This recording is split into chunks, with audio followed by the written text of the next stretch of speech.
Ágora es un término griego que significa lugar de asamblea o reunión. Tradicionalmente, el ágora era el lugar específicamente designado para que los ciudadanos griegos se reunieran a debatir sobre los diferentes asuntos concernientes al sistema democrático. A partir de este momento, tenemos un Ágora en Luz Radio 102.9 con Gabriel Andrade. Saludos amigos, bienvenidos a Ágora. Hoy me acompaña en la edición y montaje William Velarde, en el control técnico Franklin Palmar. Nuestra productora es Norelba Torres, el director de Luz Radio es Jesús Urbini, y quien les habla, Gabriel Andrade, estará en la conducción. @GAndrade80 es mi Twitter, estamos en Luz Radio 102.9, esto es una emisora perteneciente al Sistema Integrado de Medios de la Universidad del Zulia. Hoy conversaremos sobre la Segunda Guerra Mundial y para eso hemos establecido contacto con Jesús Hernández. Él atiende esta llamada desde Barcelona, España. Jesús es autor del libro Todo lo que debes saber sobre la Segunda Guerra Mundial. Saludos Jesús, bienvenido. Hola, ¿qué tal? Muchas gracias. ¿Cómo empezó la Segunda Guerra Mundial? Bueno, pues todos saben más o menos cómo empezó, ¿no? Es decir, con la invasión de Polonia por parte de Alemania en la madrugada del 1 de septiembre de 1939, pero bueno, no digamos que eso es el momento culminante de una serie de tensiones que estallaron ese día con la guerra. Lo que hay que tener en cuenta un poco, se tiene la idea de que ese día pues estalla la Segunda Guerra Mundial y digamos y ya está, ¿no? Pero en realidad podemos decir que la Guerra Mundial estalla 3 días después, el 3 de septiembre, cuando Francia e Inglaterra declaran la guerra a Alemania. Es decir, lo que era la invasión de Polonia, con esta invasión Hitler no tenía en mente que, meterse en una guerra mundial ni con las otras potencias europeas, sino que él esperaba que después de entrar en Polonia, pues tanto franceses como británicos, pues digamos echasen atrás y asumiesen, digamos, esta invasión de Polonia. Pero no fue así. Y entonces fue cuando estalló realmente pues la guerra, que en ese momento pues bueno fue europea, y luego ya en 1941 pues ya sería mundial. Claro. ¿Cómo justificó Hitler esa invasión? Porque tenemos la imagen de un Hitler que no le importa lo que la comunidad internacional diga y hace lo que le da la gana, pero sospecho que en pleno siglo XX ya ese derecho a la conquista ya no era contemplado. O sea, alguna justificación había que dar y no sencillamente pues porque me da la gana. Sí, bueno, a ver, Hitler pues digamos que siempre se hacía un poco la víctima, ¿no? Y entonces aprovechaba digamos pues todo lo que digamos los padecimientos de Alemania tras la Primera Guerra Mundial para justificar sus acciones, ¿no? Entonces en este caso pues sabemos que después de la Primera Guerra Mundial pues hubo unos determinados territorios de Alemania pues que dejaron de pertenecerle. Uno de esos era el Danzig, la ciudad de Danzig, que era la parte que une Polonia con el mar. Y entonces en este caso esa fue su excusa, de que quería el control de esta zona, y entonces como los aliados pues no aceptaron, pues al final entró. Esto sería, digamos, a nivel estratégico. Y luego, para justificar la acción, pues inventó pues una serie de provocaciones polacas, o incluso también pues ideó una operación por el cual unos falsos soldados polacos pues entonces querían tomar la estación de Great Beach, que era una estación de radio alemana. Entonces pues para eso incluso pues se cogieron prisioneros de un campo de concentración, se les puso un uniforme polaco para que diese la sensación de que eran ellos los que habían iniciado el fuego, ¿no? Pero bueno, esto, como bien has dicho, pues bueno, Hitler tampoco le importaba demasiado aparecer como el agresor, y realmente tampoco puso demasiado empeño en que pareciera que digamos, en disimular que había sido Alemania la que había atacado a Polonia. Claro. ¿Cuándo se vino a conocer todo este teatro? O sea, ¿cuándo se vino a saber que la operación de esos supuestos soldados polacos en realidad eran alemanes? ¿Después de la guerra o ya durante la guerra ya se sabía que esto era una pantomima? Sí, no, eso se vio desde el primer momento. Esto desde el primer momento pues ya se vio que evidentemente no era un ataque de tropas polacas, pero pero es lo que he dicho, que tampoco digamos que los alemanes pusieron demasiado empeño en demostrar pues que había sido Polonia quien había atacado a Alemania. Fue, digamos, casi podemos decir una anécdota, y realmente lo que Hitler, que la operación de invasión de Polonia pues saliera bien, y eso fue lo que sucedería. Claro. ¿Por qué Francia e Inglaterra acuden al rescate de Polonia si unos meses antes, cuando Hitler había invadido parte de Checoslovaquia, el primer ministro británico, ahí se me fue el nombre ahorita, el que vino antes de Churchill? Chamberlain. ¿Por qué, si Chamberlain había pues tratado de apaciguar a Hitler con la ocupación de parte de Checoslovaquia y la militarización de la ribera del Rin, por qué con Polonia no estuvo dispuesto a seguir apaciguando a Hitler? Bueno, pues estuvo claro pues que hasta ahí ya no podían pasar, ¿no? Ya se dieron cuenta a principios ya de 1939, bueno, en marzo, cuando ya Hitler acaba de ocupar toda Checoslovaquia y se acaba de desmembrar, pues ahí los aliados se dan cuenta pues que realmente Hitler les ha tomado el pelo, y a partir de ahí estaba claro que no iban a transigir con nada más. Eso era algo que ya los aliados lo tenían decidido, muy de mala gana, hay que decirlo, y de hecho pues podemos decir que prácticamente pues no hicieron nada cuando Alemania invadió Polonia. Los franceses, por ejemplo, pues avanzaron unos pocos kilómetros, digamos, como para quedar bien con los polacos y que diese la sensación de que iban a avanzar sobre Alemania, pero todo era casi un teatro. Entonces tenían una idea de conseguir derrotar a Alemania, pero a un plazo pues bastante largo, y realmente podemos decir que los aliados, no sé si llegaron a traicionar a Polonia, pero realmente la dejaron en manos de Hitler. Es curioso, ¿no?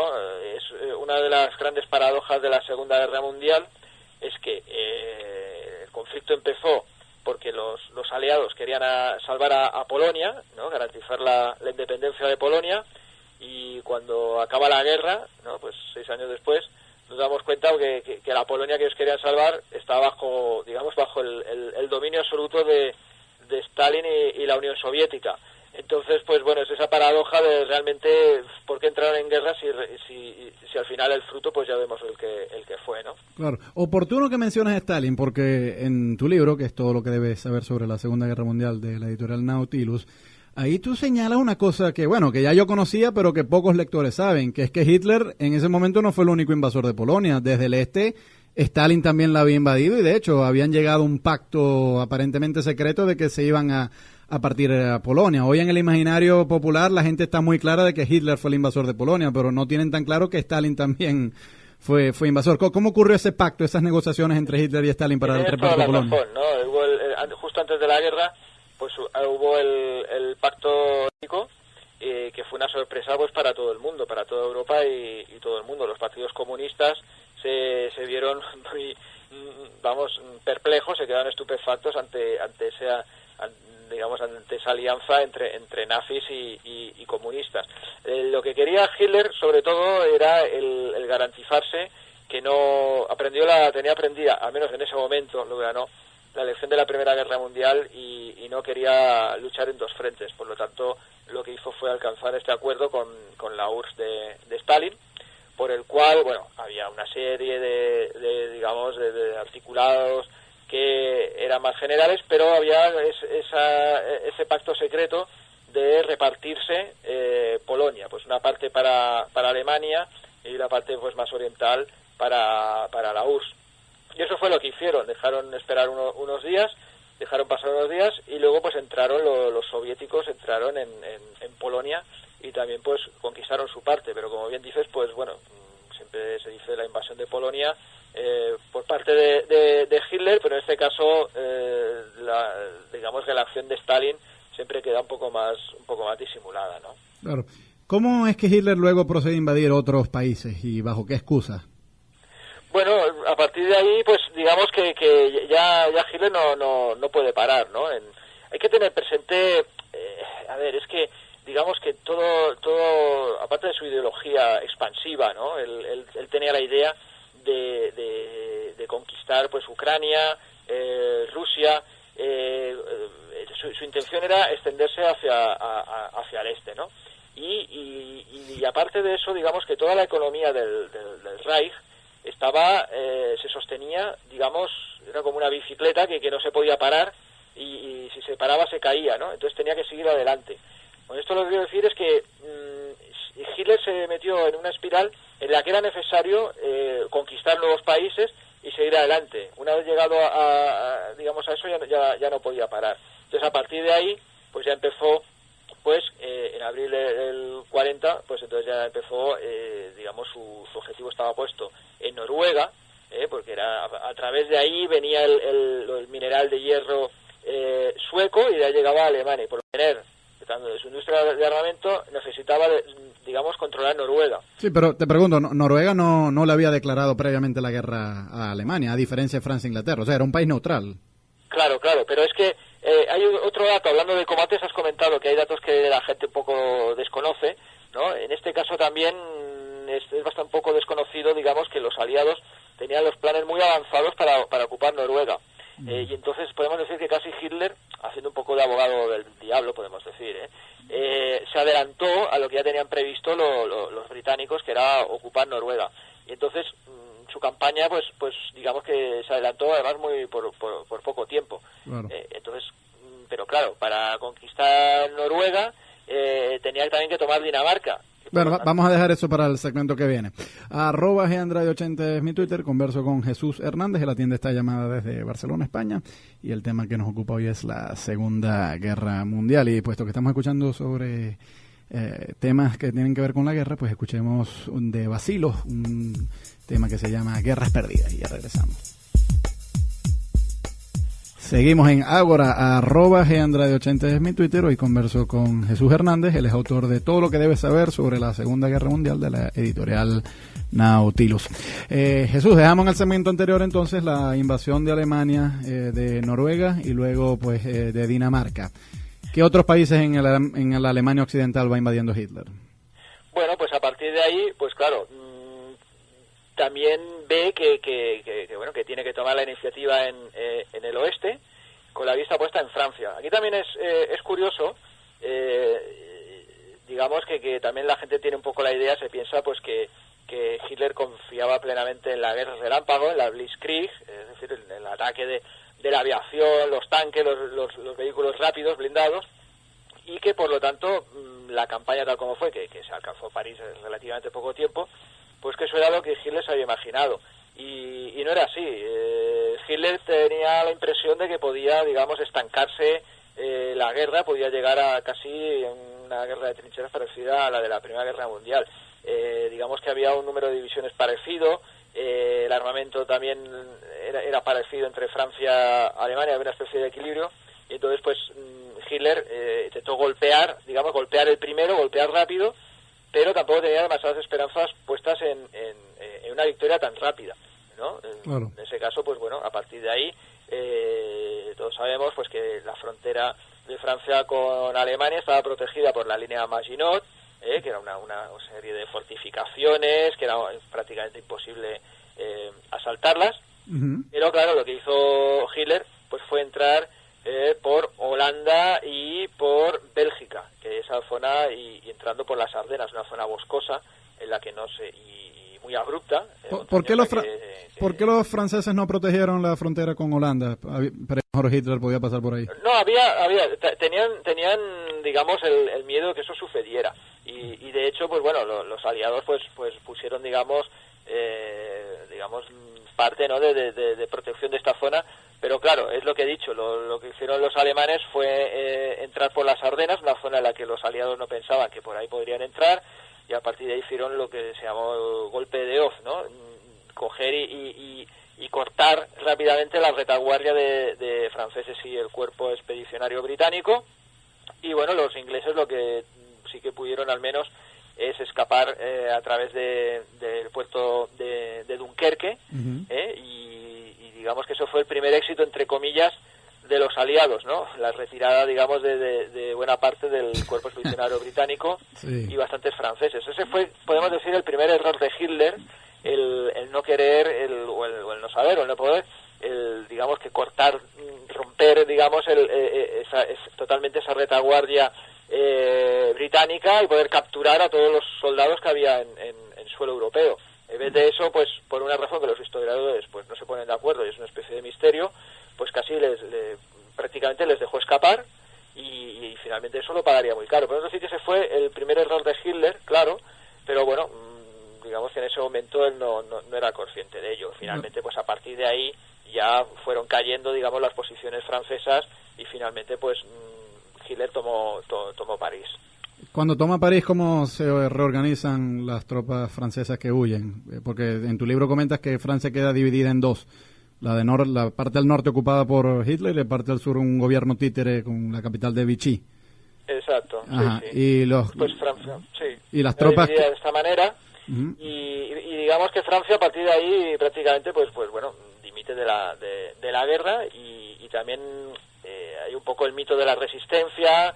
El general Charles de Gaulle, que sí que fue a Londres, pero prácticamente sin nadie más. En ese momento, pues los franceses, pues bueno, se avienen, digamos, al dominio alemán y poco más se puede decir hasta el año casi 44. Lo que pasa es que luego, después de la guerra, pues se levantaría un poco el mito de la resistencia francesa, pero hay que decir que la mayoría de franceses pues acabaron colaborando pues con los alemanes. Estaban en la zona de la Francia de Vichy, como has dicho, era el sur y el este, tanto esos como los que se quedaron bajo dominio francés. Podemos decir que la actuación francesa pues fue bastante lamentable en ese sentido. Bueno, entonces durante los primeros años de la guerra pues Hitler empieza cosechando éxito, los británicos se retiran a su isla, en la evacuación de Dunkerque.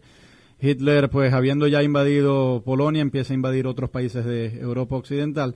Un gran misterio que hay en torno a la Segunda Guerra Mundial, Jesús, y que tú pues más o menos tratas de desvelarlo en el libro, es por qué Hitler, si ya tiene asegurado el dominio occidental, a pesar de que no logra vencer a Gran Bretaña, pero bueno, Gran Bretaña está replegada en su isla, no es una amenaza directa, ¿por qué Hitler abre un segundo frente contra Stalin?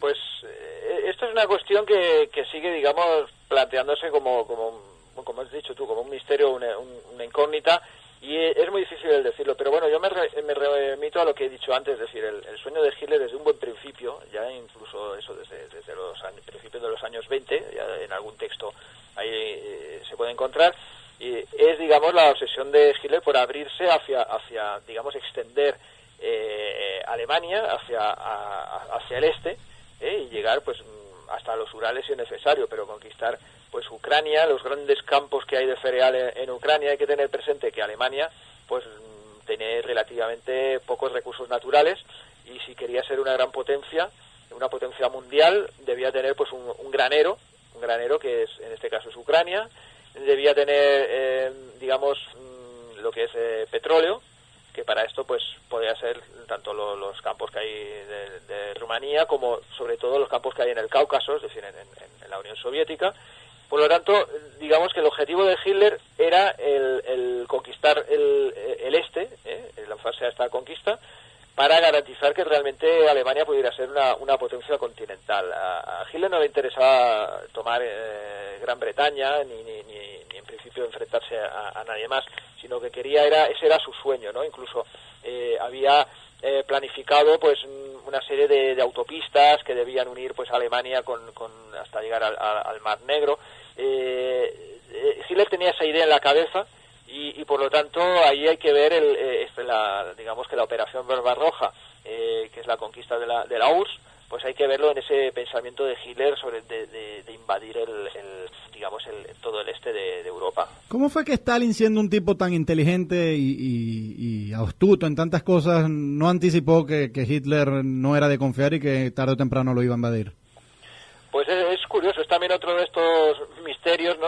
Estas incógnitas de la Segunda Guerra Mundial, que no se sabe muy bien por qué, pero de hecho fue así, es decir, todas las pistas, todos los indicios, todo lo que decían los espías, todo apuntaba a que a traicionarle, iba a conquistar, iba a iniciar la conquista de la URSS, eso sobre esas fechas, sobre la segunda semana de junio de 1941.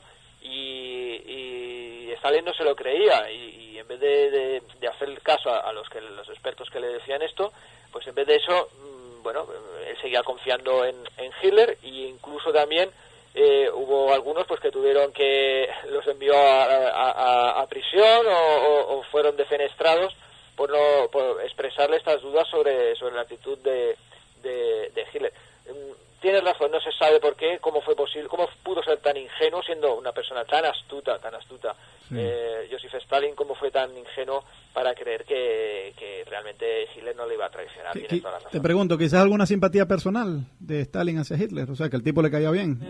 Bueno, había una cierta admiración entre ambos, es curioso, pero Hitler sentía admiración por Stalin, aunque pueda resultar un poco extraño. Hitler despreciaba, por ejemplo, mucho a Churchill, primer ministro británico. En cambio, a Stalin lo consideraba casi de igual a igual, como un coloso, ¿no? al que valía la pena enfrentarse. Y digamos que Stalin pues sentía un poco lo mismo por él, pero no, ya he dicho, no tanto confianza como un poco admiración mutua. Ambos eran sistemas totalitarios, aunque uno era de izquierda y otro era de derechas, pues sabemos que los extremos se tocan y por lo tanto había esta cierta admiración. De ahí a pasar de que por eso confiase, digamos, en la palabra de Hitler, podría ser, no te lo discuto, pero aquí creo que deberían entrar pues más factores. Bueno, vamos a ir a escuchar un tema musical y al regreso seguimos conversando sobre la Segunda Guerra Mundial con Jesús Hernández. @GAndrade80 es mi Twitter. Seguimos en Ágora, @GAndrade80 es mi Twitter. Hoy me acompaña desde Barcelona, España, Jesús Hernández. Él es autor del libro Todo lo que debes saber sobre la Segunda Guerra Mundial por la editorial Nautilus. Jesús, en los segmentos anteriores hemos hablado de las invasiones de Alemania, tanto a sus territorios de Oriente como a los territorios de Occidente. Quisiera ahora dedicar este espacio a las invasiones y la participación de la guerra del otro gran aliado de Alemania, que es Italia. ¿Qué países invadió Italia y cómo se involucró Italia en esta guerra? Bueno, Italia, pues la actuación de Italia, digamos que no fue demasiado lucida en la Segunda Guerra Mundial. Bueno, ya había invadido en el año 36, 37, no recuerdo, invadió Albania y luego, pues, digamos que cuando empieza la guerra, la obsesión de Mussolini, si hemos visto que la de Hitler era abrirse al este, la de Mussolini era formar una especie de imperio romano en el norte de África, ¿no? Disculpa que te interrumpa aquí un momento, Jesús. ¿Qué justificación daba Mussolini? Porque me has hablado de la somera justificación que daba Hitler, por lo menos en el caso de Polonia. En el caso de Mussolini, ¿cómo presentaba él esto frente a la opinión pública? Sí, para él era pues eso, reeditar el imperio romano, entonces era como llevar, digamos, pues la cultura del Mediterráneo, de Roma, pues de la antigua Roma, casi pues llevarla al norte de África. Era digamos la excusa colonial, podemos decir, ¿no? Entonces a partir de ahí, pues como en la zona, digamos que había zona controlada por los británicos, pues entonces Mussolini se lanzó contra los británicos, tanto en la parte de Somalia, el canal, el Mar Rojo, y también la parte de Libia. A partir de ahí, pues su objetivo era llegar hasta Egipto para expulsar a los británicos del norte de África. Pero claro, ya vemos que digamos que los soldados italianos pues no ofrecieron el mismo rendimiento que sus homólogos alemanes, y por lo tanto pues a Alemania Hitler tuvo que mandar para salvar a Mussolini en su posición en el norte de África cuando empezaron lo que es el contraataque inglés. Para eso pues mandó el Afrika Korps, comandado por el mítico general Erwin Rommel, que entonces fue el que pudo organizar todas las tropas del eje en el norte de África para conseguir el objetivo de expulsar a los británicos del norte. Luego aparte pues también Italia, como ampliando lo que me decías, también se lanzó una campaña sobre Grecia, desde sus posiciones en Albania, pero fue un auténtico desastre porque empezó a invadir Grecia, los griegos contraatacaron y entonces empezaron ellos a invadir la Albania ocupada con ellos. por ellos. Entonces el desastre fue tal que entonces eso obligó a Hitler a invadir también los Balcanes, y entonces se dice que eso también pudo provocar un retraso de la operación Barbarroja y que finalmente pudo influir en el resultado negativo, pero bueno, eso ya si acaso ya sería otro tema. Hitler invadió los Balcanes para proteger a Mussolini.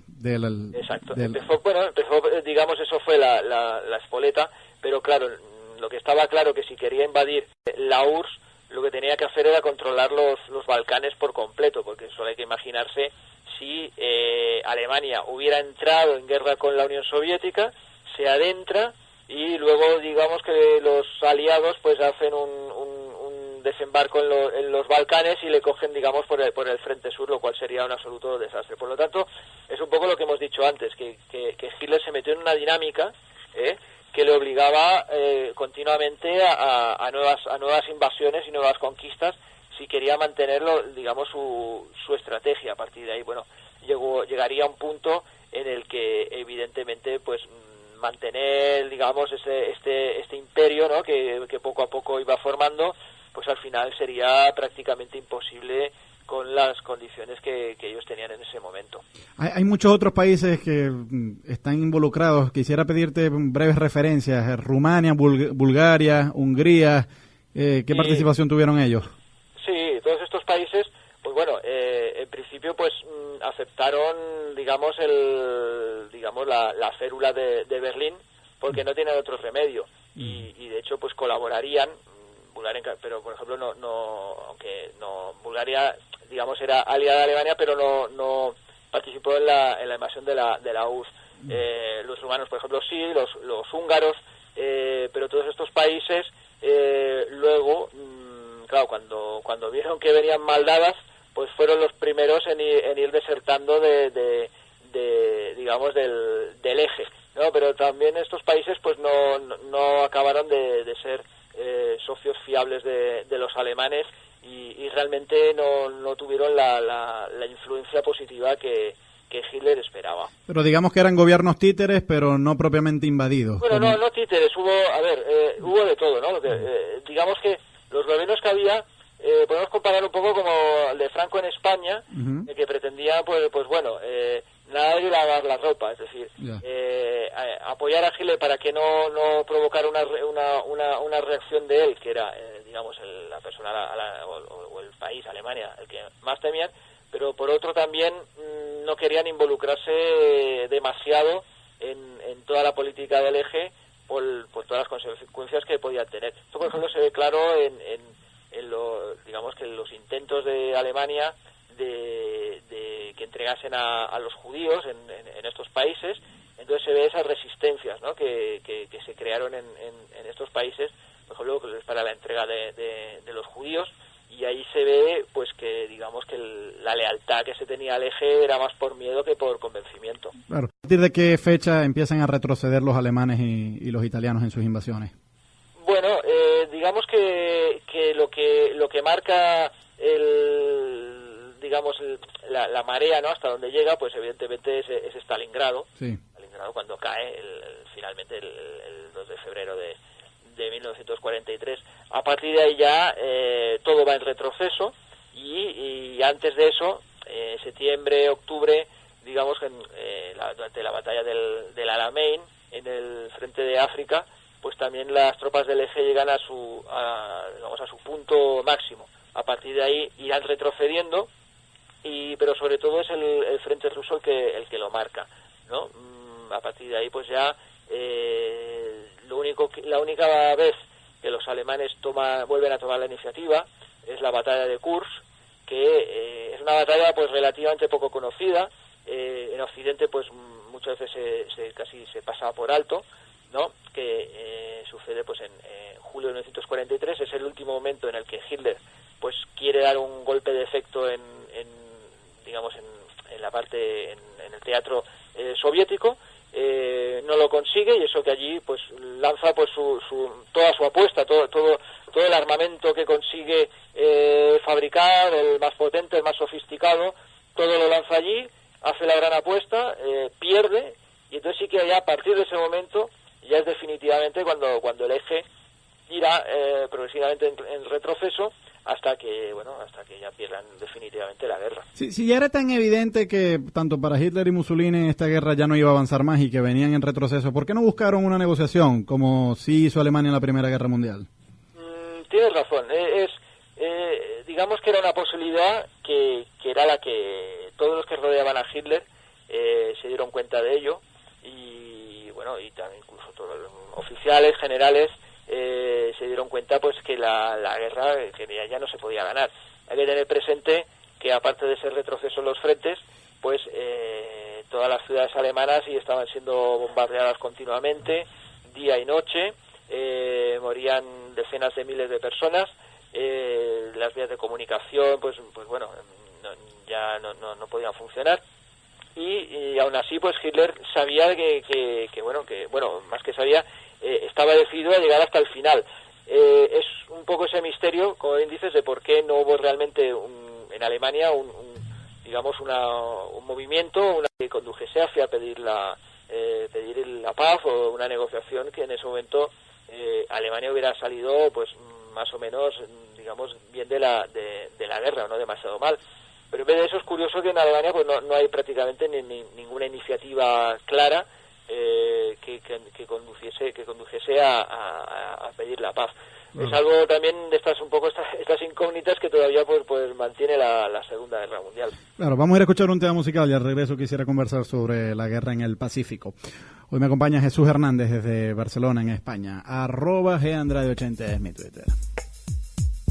Seguimos en Ágora, @GAndrade80 es mi Twitter. Hoy me acompaña Jesús Hernández. Él es autor del libro Todo lo que debes saber sobre la Segunda Guerra Mundial, de la editorial Nautilus. Y por supuesto hoy conversamos sobre ese tremendo conflicto bélico, el más destructivo, yo diría, de toda la historia de la humanidad, por lo menos que se tenga noticias. Jesús, hemos conversado sobre dos poderes del eje, Alemania e Italia, los dos poderes europeos. Quisiera dedicar este último segmento a la participación del tercer gran poder del eje, que es Japón.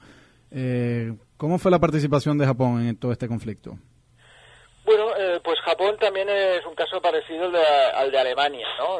Era una potencia que no era reconocida como tal, que Japón quería ser una potencia mundial, era realmente una gran potencia industrial, económica, pero le pasaba igual que le pasaba a Alemania, es decir, no disponía de recursos naturales, dependía de las importaciones de petróleo, de cereales, de prácticamente de todo. En su suelo pues no podía abasto. Y digamos que empezó los años anteriores a la Segunda Guerra Mundial a una expansión por el Pacífico, sobre todo por el Pacífico, pero sobre todo en China. Empezó la invasión de China y bueno, allí se encontró pues con bastantes problemas para poder controlar este inmenso país.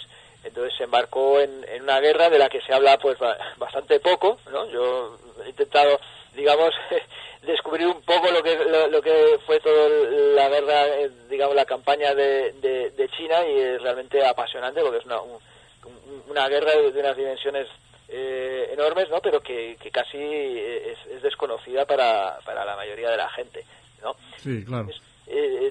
Lo que sucede es que Japón se da cuenta, pues eso, que tiene que conquistar nuevos territorios para mantenerse como una gran potencia, pero aquí evidentemente pues estaba el contrapoder de Estados Unidos.